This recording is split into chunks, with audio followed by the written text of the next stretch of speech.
John Emmet Tracy has stepped in the shoes of some wicked characters, and he loves playing them. His face is recognizable in shows like iZombie, Supernatural, Smallville, Batwoman, and most recently the hit show Yellowstone. And his distinct voice was also used as Thomas Jefferson in the Assassin's Creed video game franchise. John is one of the nicest people who will stop and talk about how his characters made you feel, even if he's catching a flight to Budapest for his next network role. Now, let's get to business.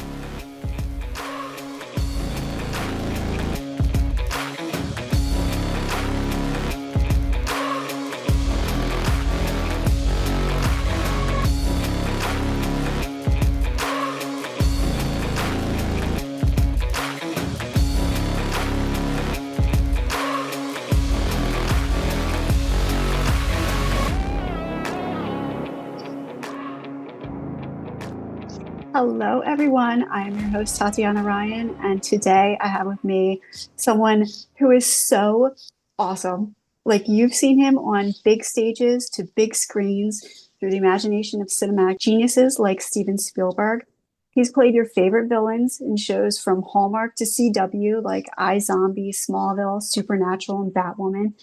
He has also been the voice of Thomas Jefferson in the very popular Assassin's Creed franchise of video games. Most recently, he played Ellis Steele, legal counsel for a real estate development firm seeking to turn the Yellowstone into a tourist destination. And today he is coming to us from beautiful Budapest, as you can see in the background. John, this guy, John. How are you today? This guy, John. Hi, Tatiana. I'm great. How are you? John Emmet Tracy, who is so kind to take the time out of his busy schedule to sit down and talk with us about everything that he's been doing.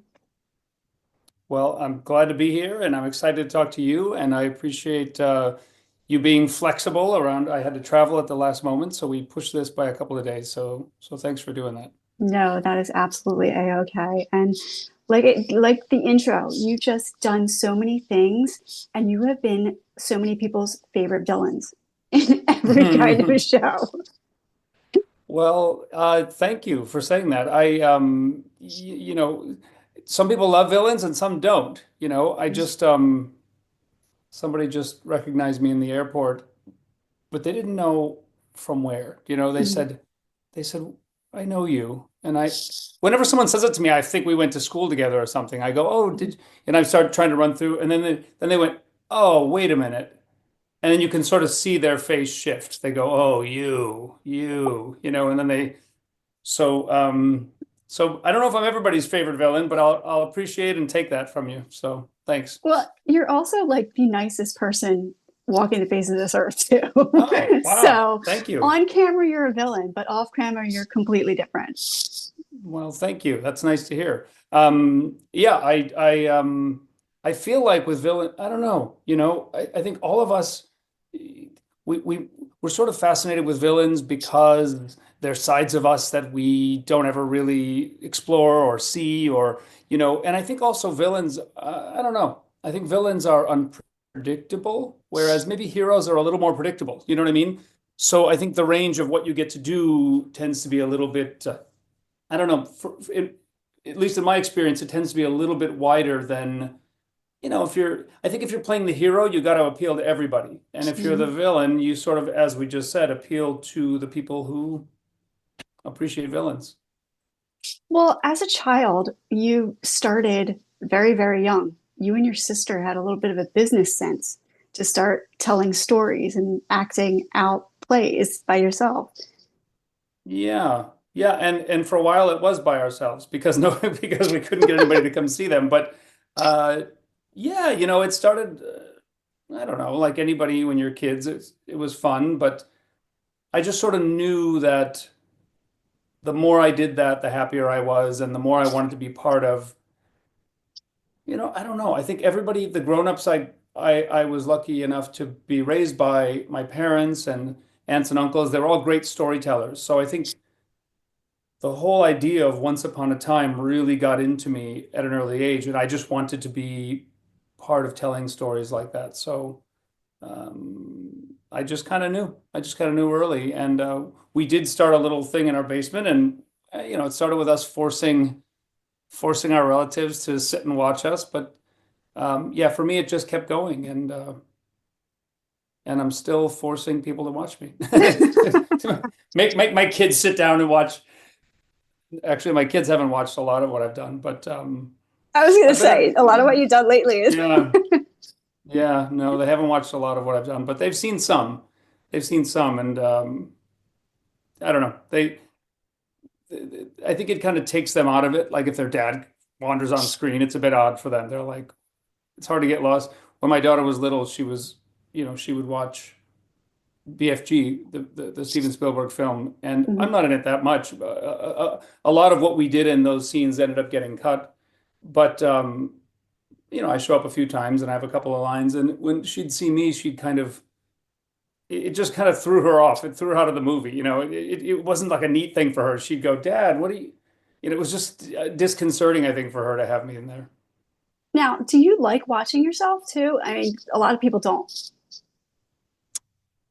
Uh, you know, I I don't really watch, and Mhm. don't it's not because I don't like it. It's because I don't know. I think when I get time to watch something, or my family and I sit down, or even if it's just my wife and I sitting down to watch, I kind of don't want to be working. You know what I mean? I want to be just Mhm. relaxing and watching something else. So, um, but sometimes, I mean, shows like Yellowstone, I love them as shows. Do you know what I mean? And Mhm. so it's a little hard to get lost in it when you show up on screen, because then you're working and you're thinking, oh, they use that take, that's interesting, or oh, that reads different. You're just sort of remembering the day, and you're remembering, I don't know. I usually it's all about the crew for most of us, because that's who we're looking at, right? We're mostly seeing the guys and the gals behind the camera. So um, when I see a scene that I'm in, I kind of remember that day that we were shooting, and how cold it was, and how, I don't know, the script supervisor was telling me a funny story. So I sort of picture my work environment. So I can't really get lost in those scenes, but I can kind of put it on hold for my scenes, and then I love the rest of the storyline. So Yellowstone, I watched everything, even even the seasons before I got there, and the episodes I wasn't in. Yeah. Mhm. Well, that it's funny because a friend of mine contacted me about the show, and initially I watched it because I had a horse named Rip. And my friend was like, "You have to watch the show because there's a Really? character named Rip in there." Yeah. So I was like, "Okay." So I turned it on, Oh and my yeah, goodness. yeah. So I'm in the horse world. So I've been around quarter Yeah. horses my entire life. So yeah, it was interesting to watch. And what a cool character to have a horse named for. Yeah, yeah. Well, Yeah. and yeah, I don't know. It was funny, and he was a good character too. I think Oh every yeah. woman loves him. So yeah. Every woman loves him. I think a horse named Ellis Steele might not be such a bad. I mean, it's just a suggestion for your next Hey, horse. next one, definitely. It's Now, what a was your? cool name. It's totally a cool name, and I think the entire premise of Yellowstone going from such a country atmosphere to such a city atmosphere. And like, I would love to have Janetta Boone on here who did all the costumes in there because it's so different. You go from like Armani to Wrangler, No you have to have question. your hands everywhere. I Tatiana, I'm so happy to hear you say that, and I know people at home are thinking that too. I've said this to her, I can't countless times. I'm so in awe of her and her work. And I mean, every amazing thing you've seen Beth wear, or Monica. Monica's got great clothes. Mm-hmm. All of that. But then the other thing is, not only does she put us, in the corporate look, and you'll notice Jamie's look, on the surface, you go, okay, well, Jamie and Ellis Steele are both in suits. She's got very distinct ideas about the two of us, and um, about the ties. Like Mike ties are very colorful, and his aren't. And she uses a different cut of a suit on me than on him. She's very specific about what she does. But then, if you think about it, it's then of course there are the bunkhouse boys and all the other. But then she goes into the past too, Mm-hmm. because she's been doing, the flashback scenes that are on, when they go back to the 1800s, or she does all that too. And sometimes you're seeing, military flashbacks for Casey, or you're seeing all kinds of different things, and she does the entire thing. And I just think she's a genius. So I hope you do. I hope you do get a chance to talk with her. Yeah, we're trying, so Yeah. definitely trying. And like I said, like she just goes, and as you brought up the military scenes too, dressing Lainey Wilson, who was an entertainer on there, a singer. Like it was just the fabulous kids, watching the everything. kids, and then she does the 90s when she does that flashback. I mean, Yeah. she pays attention to all of it. She's really specific about it. So, yeah. Now, being on those sets and every single set you've been on, the attention to detail, putting you in those timelines. Let's bring up Batwoman. You were on that, and you played a devious person on there.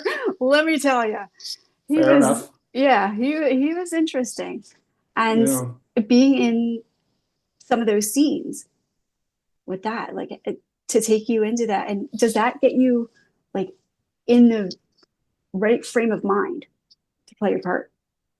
Uh, to when you're put into the environments, is that what you're Yeah, saying? yeah, Oh yeah, no, absolutely, no question. I mean, as actors, there are lots of theories about acting, and some people talk about the concept of, you know, acting from the inside out, as mm, opposed to the old school way, which was kind of outside in. You'd put on a fake, a nose and a wig, but I think outside in also involves your environment, and when you're in certain atmospheres, it just impacts you.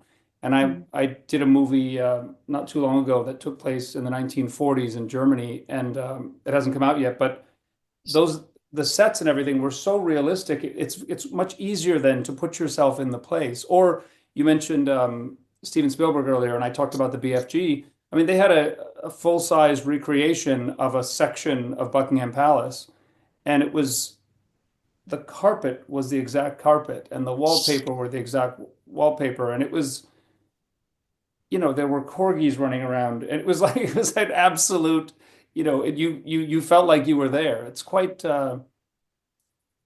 Janetta, but I think all of the departments, the ones that create those sets and the ones that dress the sets and the people who make the props, it's stunning, and it really, that's why I always feel like, and I say this to especially wardrobe designers, I feel like I create the character with 10 other people. It's the writer, of course, right? But then sometimes you go in and you try the thing on that they've thought of, and you think, "Oh, got it. Okay, so now I know more about this guy based on this." So you learn from each designer something more about your character. Now, going back to how you started, what was your first professional role? I'm having a hard time. I can't think of which was my first professional role. It must have been Uh-huh, theater, because I uh-huh, started getting paid to act on stage long before I was getting paid for film and TV. right. So I'm having a hard time remembering. There's this sort of bridge phase in theater. You're doing kind of school theater, then amateur, then community theater, Mhm, and then you do this kind of like union waiver where it's half professionals, half not yet union members kind of thing, mhm. and you're all getting a smaller wage. So at some point in that bridge, I moved into, and then at some point, I ended up working professionally on stage. So I wish I had a better answer for you, but I'm gonna say it was in theater, and it would have been in the 90s, and it was probably in LA where I was living. Yeah. Or the early Now, 90s or late 80s, something like that. Yeah. when you come from That's, theater, yeah. which gives you a lot more time to prep for roles and everything, and I think the set design, as you were just saying, you actually have to immerse yourself in live performances. How is that different than just coming in and doing something on film, just banging it out? Yeah. Well, because that's how I started, that's all I knew. Mm, And I was so used to having time to craft. And, I always think about a rehearsal room as kind of like, I don't know, it's like a base camp or something. it's where I feel comfortable and you get a chance to work through an idea and you can talk to the director, talk to the other actors. As you say, you have so much time. So when I first started doing film and television, it threw me off because I was expecting a little bit more time they just throw you in, and Mhm. sometimes you do it once and they go, good, that's it. And you think, what happened? Did I other times you do it 60 times in a row and you can't even see straight by the time you're done. You're losing track of, trying to stay fresh or consistent. But Mhm. I have learned over the years I've come to love the idea working on film because, well, two things. One is it's interesting to have the fresh thing that comes out of you possibly be the thing that people end up watching in a movie forevermore if they continue to watch it, Mhm. and reruns and so forth. And sometimes it's just the impulse that happens in the moment, and the director and the editor appreciate it and they use it. So um, I've come to trust that process. But the other one that I love is the building it out of sequence. That really was tricky for me at the beginning because I thought, oh, you'll come back. I'm here in Budapest. I'm doing some work on an episode of a show that I started filming in, I think, early December here. And so you're at the beginning of a scene, for example, you're trying to remember the emotional continuity of what when before you walked around the corner, which you shot 6 weeks ago, what you were doing, because now they're filming you coming back around the corner and you're trying to tie that together emotionally and the rhythm and the kind of the pace and everything you were doing. So I've started to really enjoy that challenge of having to build it out of sequence. And that's something that as I say, I thought this is dumb. This is crazy. Why, when I first started, this is a long time ago, but I've come to appreciate that as one of the challenges of it. Now, you spent quite a bit of time on television roles, very popular CW shows that are from the DC universe. Um, Seeing right now, especially just the other day, the Critics' Choice Awards, seeing Colin Farrell Mm, win for The Penguin, right. these becoming more and more popular and award worthy, whereas they were never thought of that way before. And especially Colin Farrell's makeup was amazing. He was not there. Unreal. I know. I know. Incredible. Incredible. And to me, that doesn't, and I don't think you're saying this either, it doesn't take away from his work at all. I think he was Mhm. tremendous. But yeah, the makeup artists as well were absolutely, and also, when you make film and TV, you understand that the way they light that stuff makes a difference too. Mhm. And those departments are all working together to make that stuff cohesive. Um, but yeah, it's funny.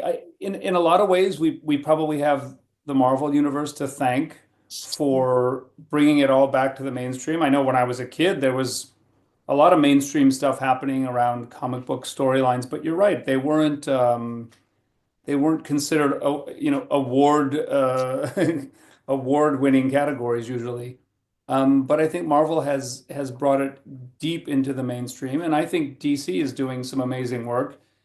And as you just pointed out, the Colin Farrell, not just the performance, but that show. And yeah, and I've been lucky to work with DC a bunch of times. I mean, Supernatural, a lot of people don't realize is a DC show. I mean, there's a comic and DC owns that, and iZombie is DC, and I was on Smallville 1,000 years ago, Mhm. and Supernatural, as you said. So I've been lucky. I had a chance to bring my kids, my wife and my kids and I got to go, and my nieces and nephews. We went to the DC headquarters in LA. They invited me down, and yeah, it was really cool because they brought us in and they showed us around, and they brought us into the kind of secret vault where they keep, an issue of every single DC that's ever existed, No, and really. yeah, and then I remember another time, well, not another time, but another room they brought us to was kind of their swag room where it's, t-shirts and hats and toys, whatever you can imagine. And they handed the kids a bunch of bags and said, fill them up, take away whatever you want. Yeah, the kids were just pouring things into bags and yeah. It's Um, okay, you're an actor now, Dad. yeah, that's fine now. I'm just yeah, I don't know if DC wants me telling that story, but oh well, there we go. Exclusive, everyone. I love. You just brought up iZombie. iZombie, Assassin's Creed. You were very heavy on your voice with that, Mm, and having a dialect and having an accent. iZombie was French, I believe, and then yes, yeah, which your character in right. iZombie. How did you not laugh the entire time? We did laugh a lot. Um, we laughed a lot. Yeah, I think one of the I won't name names, but there was one of the leads laughed quite a bit in the earliest days that we were working with that character and couldn't keep a straight face just doing scenes with me. So naturally, I leaned in pretty heavy and directed a lot of lines at that particular person to just get a reaction. I'll tell you, Tatiana, that role was interesting because uh, it came on a day that was full of auditions. I was running around town doing a bunch of different. This was the days we don't do this anymore. People don't go in the room, but there was a time when we would actually go in a room and audition for film and TV shows. And I had a whole bunch of them that day. And my agent called midday and said, "There's one more at the end of the day. Can you go do it's they want some kind of a French caricature thing." And I was like, "Sure."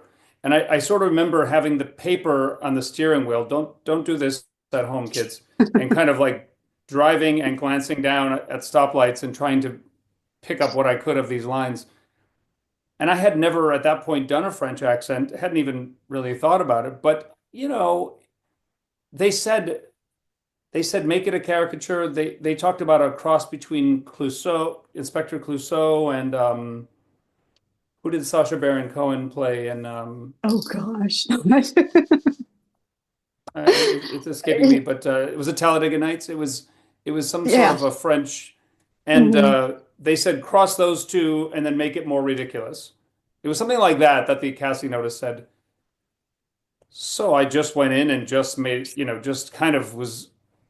I don't know what I did, to be honest, but they kept it, and so the fun part about that was when I ended up staying on the show for 2 seasons. I think it was only supposed to be 2 episodes, and when they told me that they're going to start to transition him from a kind of a their words, not mine, a one joke kind of he talks funny and he acts funny. They're going to start transitioning him into what ultimately became the final villain on that show after their Mhm. 5 year run. And they said he's going to become more sinister and more dangerous and scary. And I said, okay, so you want me to tone down the because I was saying this The and that, like comedy. really, it was really quite big. And they said, no, yeah, we want you to keep the accent, but we're going to try to make that scary. And I said, oh, so that, we talked about fun acting challenges. I really enjoyed that too, because I thought, well, it's just, it's just so over the top the way, but they changed the writing. He didn't say quite as many silly things. And so, with Assassin's Creed 3, I did not audition for.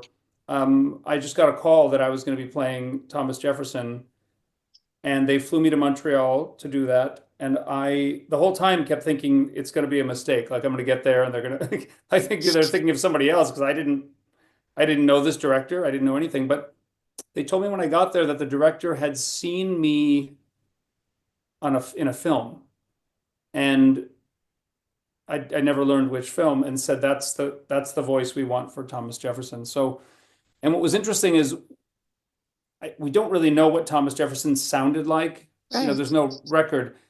He was from the South, but his parents were from England. So I remember the first thing I did is I recorded a voiceover of the Declaration of Independence, which only plays in the game very briefly. And I said to them, "Do you want it in a kind of a British accent, or do you want a Southern, or would you like standard American, or what's going to work for you guys?" It's And they like said, picking a font.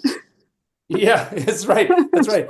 And they said, let's just do all three of them. So it was a full day of recording the entire Declaration of Independence, first in a kind of Oh, a light Southern accent, and then kind of an American blended with a transatlantic kind of British thing, and then just a standard American, which is the one they ended up using, I think. Yeah. Well, people don't. You're Canadian, actually, aren't you? No, no, No? Okay. no, I'm from Chicago. Okay. So I was born in Chicago and raised between Chicago and Milwaukee. Okay. But my wife's Canadian. Okay. So we moved up there, a few years back. And so the whole family are dual citizens now. So I'm both. Yeah, no, and that's another reason why they filmed iZombie in Canada, and a lot of people there speak French. And I was like the American auditioning for it, and I thought, I don't speak French. I don't know anything about French, but somehow I ended up playing the French guy. Well, that's where you go to your wife and you say, "Can you help me out with this?" Oh, and I did. Well, and Yeah. listen, everybody else on set, by the way, if I would say a French word, I'd look and they'd go, no, and I go, well, and luckily it wasn't supposed to be realistic, so that helped us too. That's great. When Yeah, you're like the lone American that doesn't know, and I you're know. I looking was at like, what? everybody else for help. I know, I know. I was thinking, oh, and then I have since played French characters that are hopefully more realistic. So not Mhm. saying this and that, and so same thing. I've had to kind of rely on people I know that, and usually on set, if you are filming a thing in Canada, sometimes here too, though, not here, sorry, in Budapest, but in America, Mhm.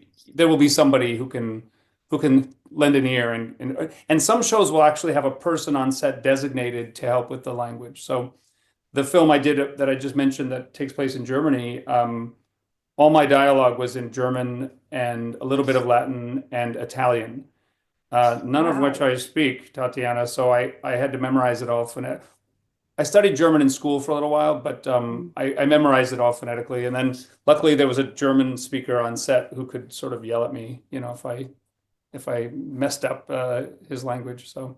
Mm. Got to get you affiliated with one of those language learning apps that are out there. I know. But what's funny is a lot of times actors you'll find out you got the job 3 days before you do it. So absolutely, you start Duolingoing and all the other I don't know if I can mention the names of those companies, but you start jumping on these apps, but you've only got a day or something to learn it. So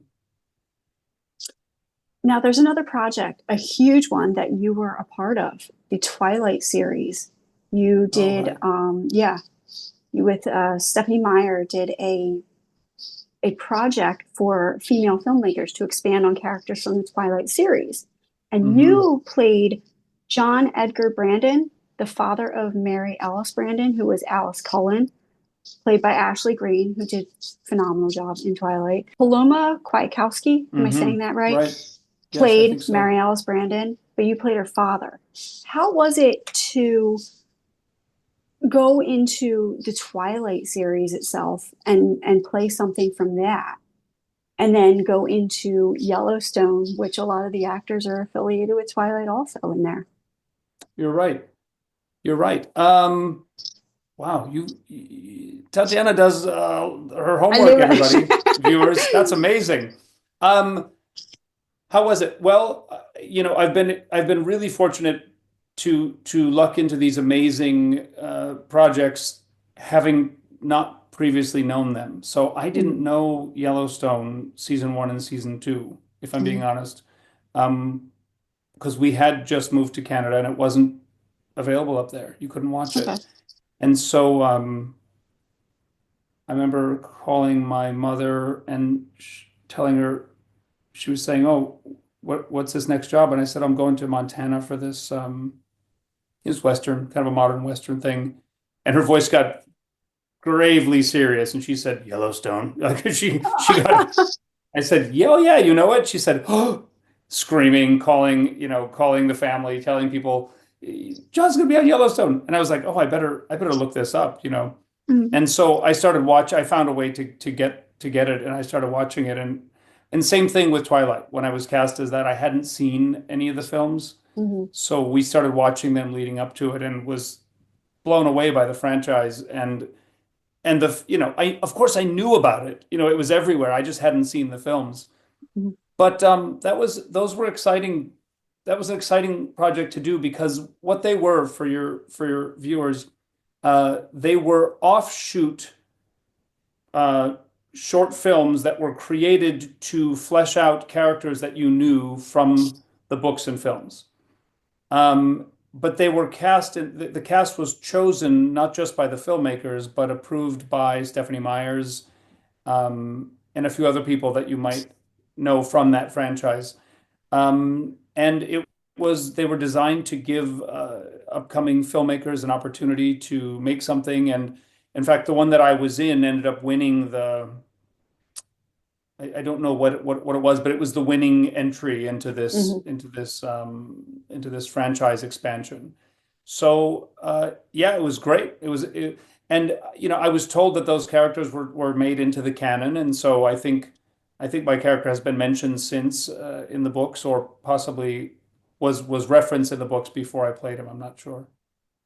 Well, they go into the whole lineage. How many books are there? So it's like crazy that series is the popularity of it and how Yeah, many. and I showed up in the last of the 50 Shades movies too, and hadn't read those books, but of course knew of them. I knew Mhm. of them because they were. I've really got to. It sounds like I don't keep up with popular culture, Tatiana. That's what it sounds like. I'm like I didn't know anything about it. I don't know. Well, I'm you're living under a busy. rock. You're Busy, yeah. jet I'm in setting to Budapest. I'm busy. Budapest. Like, come on. Yeah. Well, no, that series is another one. It was so popular with books, but the movies themselves, um, I don't know. Like, was it just too much maybe for the time, or what? Because some of them were got kind of like shunned a little bit. Well, is that right? Is that right? Yeah, I guess. I don't know. Because Well, of I blame the nature, because of the nature.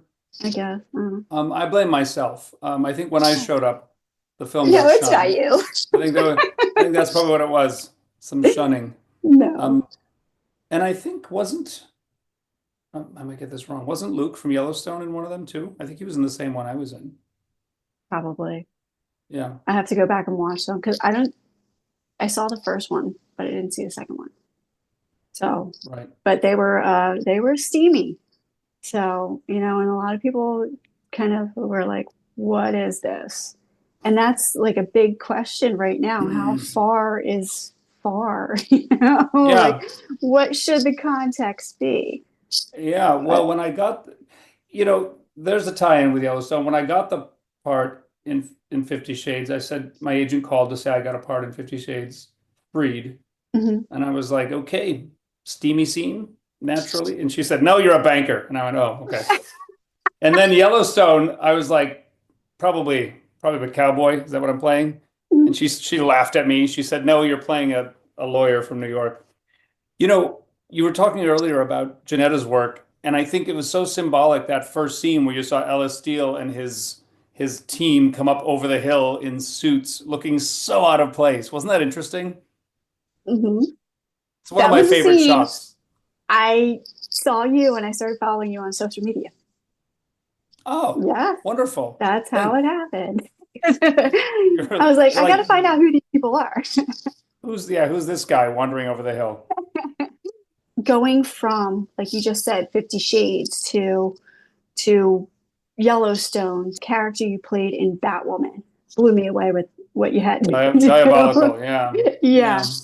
that Yellowstone is with how to keep the Yellowstone a ranch and having to deal with the legalities of people like real estate agents coming in and trying to do it. The same kind Hmm. of villainism, you know, but in a different context. Right. Yeah, it's funny because to be honest with you, I've never looked at Ellis Steele as a villain. Mm-hmm. To me, he's a lawyer doing his job. In fact, Right. you know, something I tell people when they recognize me in airports and go, "Oh, I say, well, I'm probably the only guy in that show who hasn't killed somebody, right? Like, even the kids True. kill people on that show. And True. just doing my job, going to work. But but yeah, unlike, for example, you mentioned Batwoman, that guy was really diabolical and really creepy. And but with Ellis Steele, I didn't look at him as a villain. And even in Batwoman, for any of your viewers who have seen it, I constantly looked at him as somebody misguided who was trying to do something for his son. Mhm. And so, that's a bit of an interesting part of our job is, somebody's got to play these parts. And so, of course, when you're playing this evil character that you're the villain in the piece, you're the antagonist, but you do have to try to find a reason for why they're doing it. And so in his case, and it seemed obvious to me when I read it that he's trying to help his son. He's trying to help his son find a friend, trying to help his son find acceptance in the world, and trying to shield him from what he thinks is a painful world. So that's just what I did. That's all I did. And of course the writers end up taking care of the rest. And the cinematographers, because they really, they can light you to be super creepy and that kind of stuff too. Let's talk about the writers. When you go in and because there were some bombs dropped with Yellowstone, especially with their lines. That and you had a really good scene with Beth, a couple really good scenes with Beth, who is Hmm. the queen of just telling it like it is. Yeah, Were there any absolutely. times you were just like, oh my goodness, these writers? Oh yeah. I mean, yeah, of course. And and I That's don't a know if loaded you've question. yeah, I mean, if you have the chance, I mean, you talk about somebody who is different in person than how Mhm. they are on the screen. Kelly Riley she's fiercely protective of Beth, but she's nothing like Beth. She's Mhm. very, very different in person. I mean, she's English to start, and that's one thing. But yeah, who can forget this scene in season 4 where she just starts, you know, trying to tear Ellis down and uh, trying to embarrass him and use all this language. And um, that day, in fact, Taylor directed that scene, and it was great to see their dynamic together because she said something about she came to set and said, I'm not going to speak to this kind gentleman in these words. She said some kind of she's like, I'm not going to say these words. And he was like, yes, you are. She didn't mean it. She was just being playful. She's like, I'm not saying this. He's like, yes, you will. And she was like, I won't say it. And he said, I'll make it worse if you don't say it. She's like, fine, I'll say it. So, and Make then there it was, worse. How can it get worse? yeah, so we laughed a lot doing that. But, and that was, I think, my first scene with Jackie Weaver, who played Caroline, and she loved it. She thought this was great. She was like, "This is the best." And it was pretty soon after they'd taken a break for, COVID regulations and things like that. So Mm. that was the first scene we had done back. Um, and so there were early, all kinds of precautions and things in place. But that was a really fun day because, well, I don't want to spoil it in case people haven't watched it, but you got to watch it, They people. You'll they totally you'll have see. to. Yeah. Well, your character, Ellis Steele, and as you just said with iZombie too, they transitioned you to keep you from the beginning to the end. You were there at the end through all the drama. Mm, Ellis Steele was there, season 5, wrapping things up. To right. come back from the drama, as you said, COVID, not only COVID, but then all the drama that was happening off set, and then the drama having to deal with the drama on set between everybody and how the season was going to wrap up and keeping everything under wraps. How was that to deal with, especially with Well, fans too? Were fans hounding you? yeah. If by on set you mean the drama on the page, like that ends up on the Yeah, screen, yeah. yeah, yeah. No, well, you may have read stories. It's become a little bit infamous now. It was the scenes were what we call redacted. So Mm-hmm. I would have my lines. This is for the last few episodes of season 5. And then sometimes you would have the lines of the person you were talking to. But there were one or two moments when I wasn't sure from the page who I was talking to, until I'd see the call sheet and who I was working with, and I'd say, "Oh," but they were trying to protect the storylines of the ending because there were a lot of people trying to figure out what was going to happen. Um, so so yeah, and I think for a lot of the actors who'd been there for a few years, we were definitely saying to each other, uh, have you seen episode 12 yet? Or, we were kind of like doing that. We weren't giving things away, but people were all dropping little hints like, you'll see, just wait, just wait. There was a lot of that going on. But we had no choice sometimes but we would talk to the directors and just say, who am I talking about here? There was some of that going on, and they Mhm. would kind of whisper, and you'd go, "Oh, got it." So Mhm. it was really, I don't know, fun. You're probably hearing from the things I've been saying when things are challenging, I kind of enjoy it. I really like the puzzle of trying to figure out how to make something work, and Right. a good acting challenge is always fun for me. Um, and then on screen, if you recall, I've had four counterparts on that show, all really, really incredible women, played by incredible women. Willa Hayes was played by Karen Pittman. That was my first boss right away. Hmm. Willow was awesome. I loved her. Incredible, incredible. And Beth took that character down, and then we went to was well then Jackie Weaver, Mhm. right? Well, and I guess the four women I mostly dealt with, Beth, of course, Willa Hayes, then Caroline Warner, played by Jackie Weaver, and then of course Dawn Oliveri, who Mhm. plays Sarah Atwood, like nobody else could play that character. Um, and so, and if you look at those three women that Taylor wrote, and then look at, say, Monica and look at Beth, they're so distinct from one another, but they've all got a couple of common traits, which are their strength and their determination. And but yeah, Ellis is still standing there by their side, 3 seasons later. Let's bring up Dawn, that last character. Boom, And right? because that last scene, like you didn't know what was going on. You didn't, and not only you didn't know what was going on through the script, you didn't know that she killed John. No, I didn't. Yeah. Um, at some point they had to tell me, Mhm. um, because I reference it. There's a Mhm. scene where I reference it.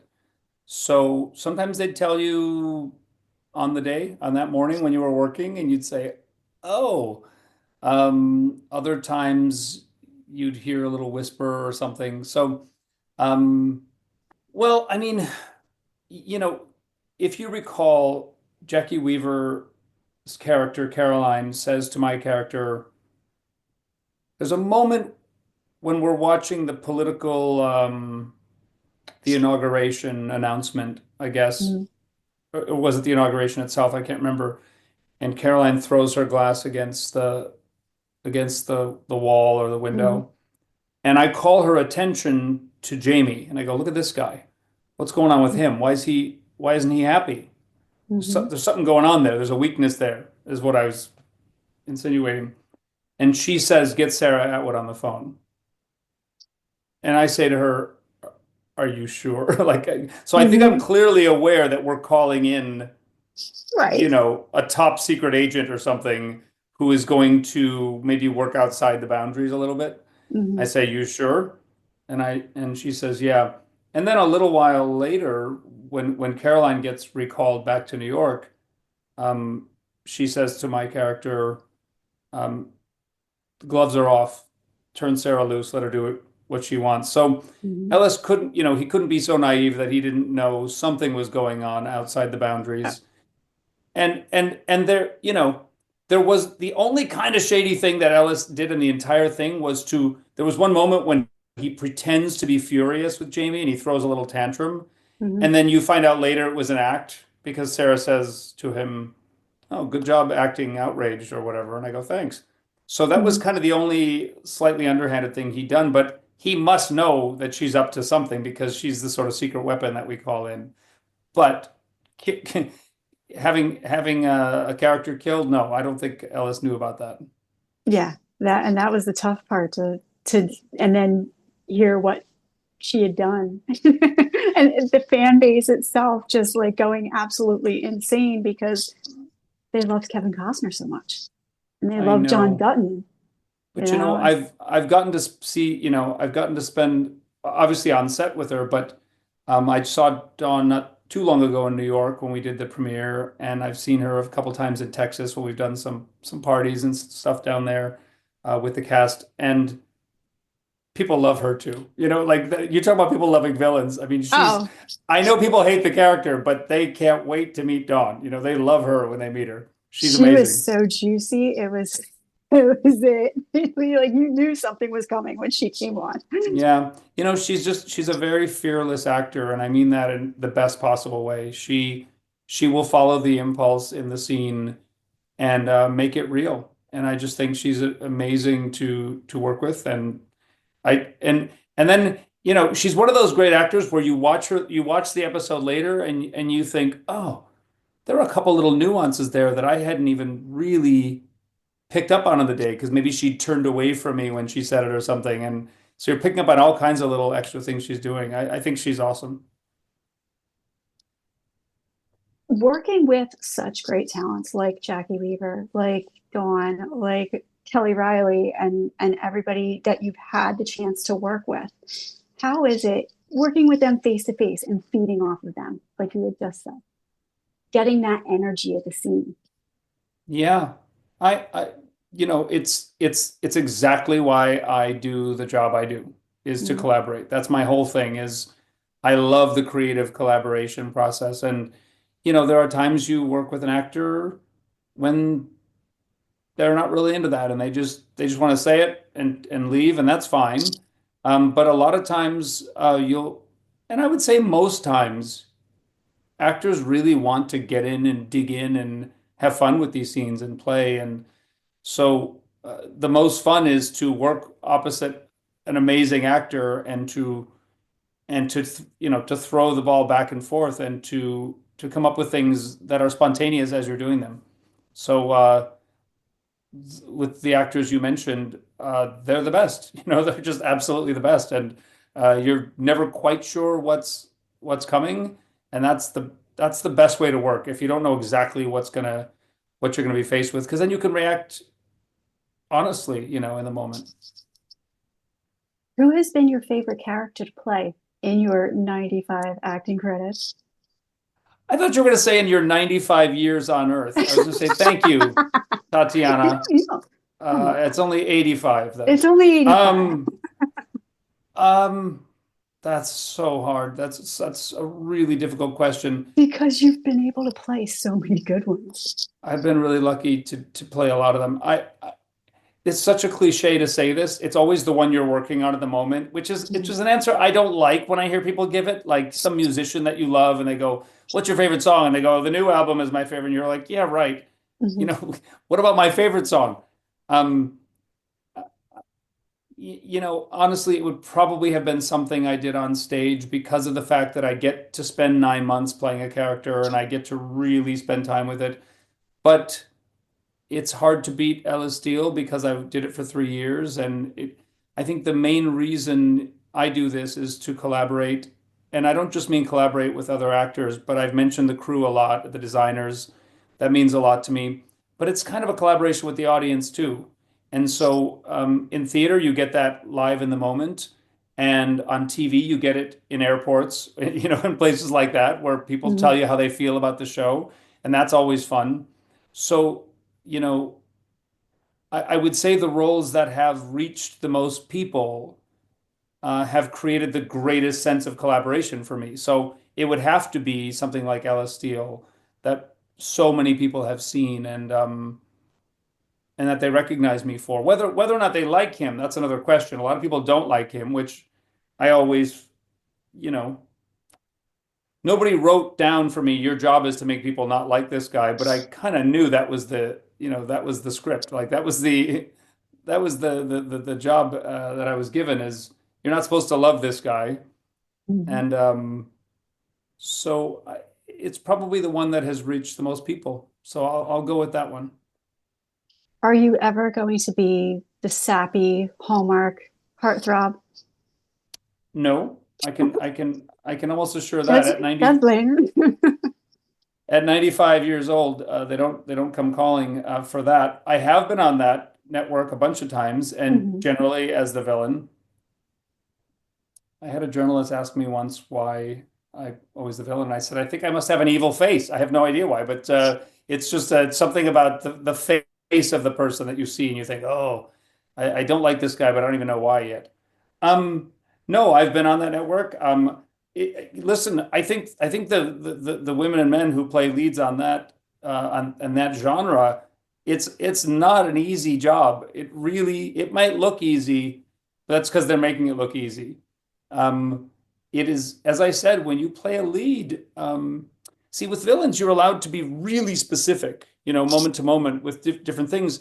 Leads, in a weird way, are forced to slightly generalize, and I'm not taking away from any of them because they're all capable of doing all kinds of things, but you have to appeal to everybody if you're the hero. Mm.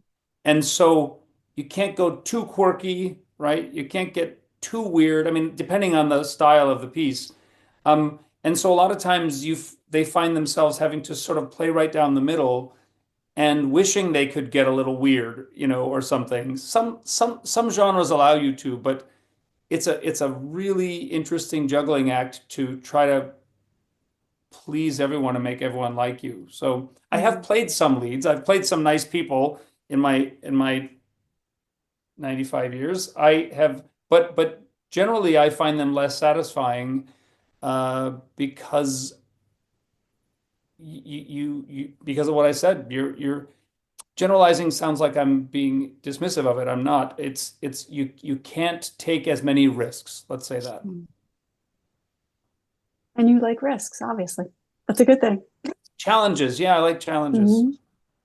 Like That's a great thing. I mean, all right, well, let's talk about moving from being on stage in the 90s to today on film and this phenomenon of social media that has everybody up and down and backwards and sideways because you have so many people out there that can express their opinions. And yeah.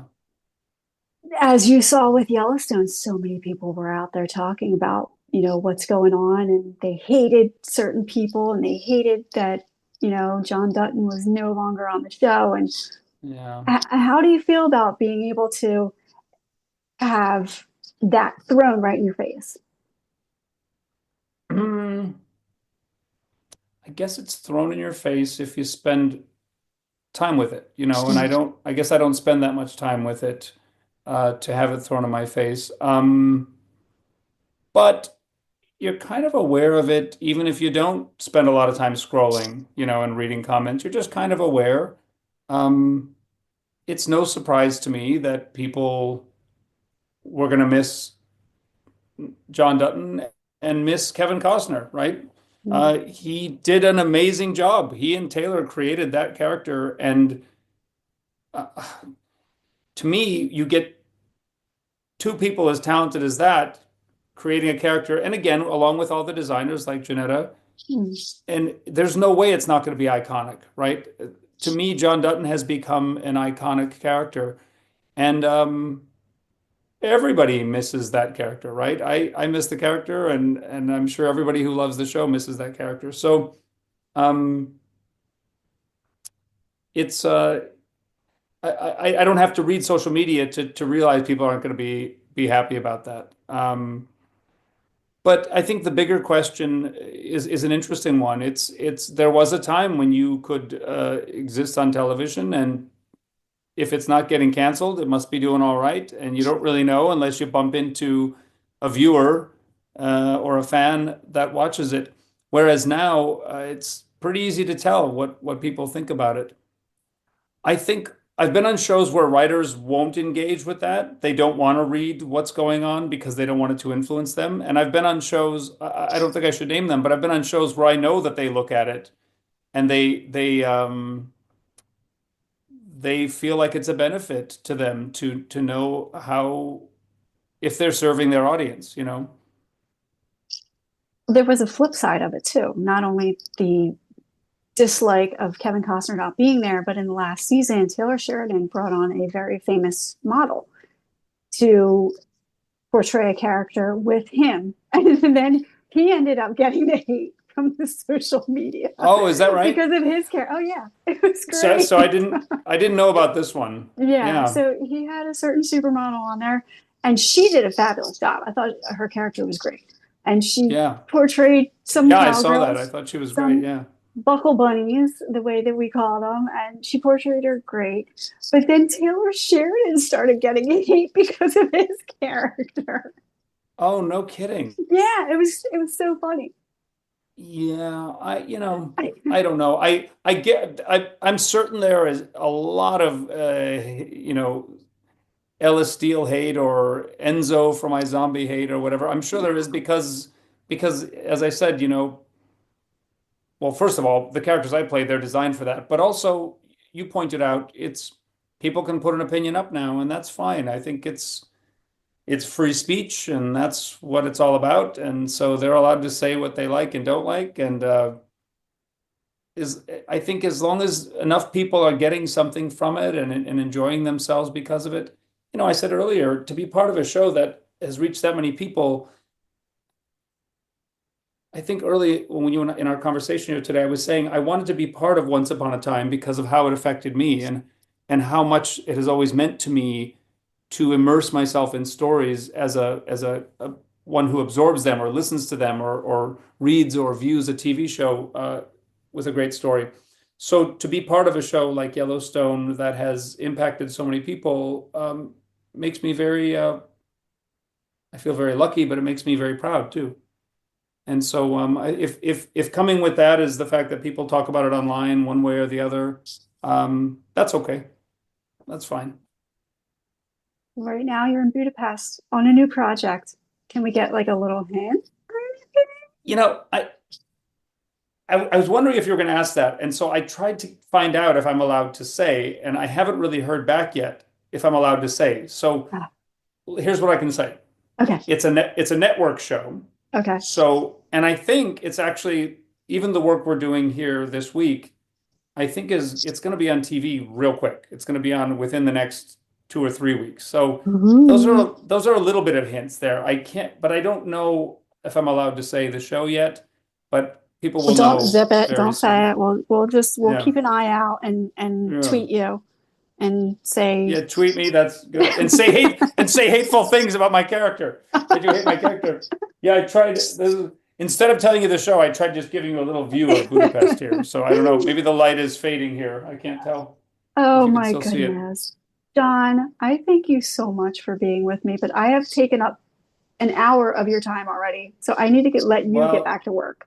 I was happy to spend it with you. This was a lot of fun, and I appreciate your questions, and I appreciate your interest and your research, man. Wow, you really dig in, don't you? Yeah. So you're gonna have to come back once this new show is out and we tweet you and get you a lot of hate online. Yeah, good. And I'll just say to your viewers, if you're new to this because you're a Yellowstone fan, please check out Tatiana's other episodes. I've been listening to them; they're great. I think you're really good at what you do, and I'm glad you're out there doing it. So keep doing what you're doing. Thank you so much, John. I really appreciate it. I'm Tatiana Ryan. This is John Emmet Tracy, and this has been the Businessy Podcast. Thank you so much, John. Thank you very much. Had a great time.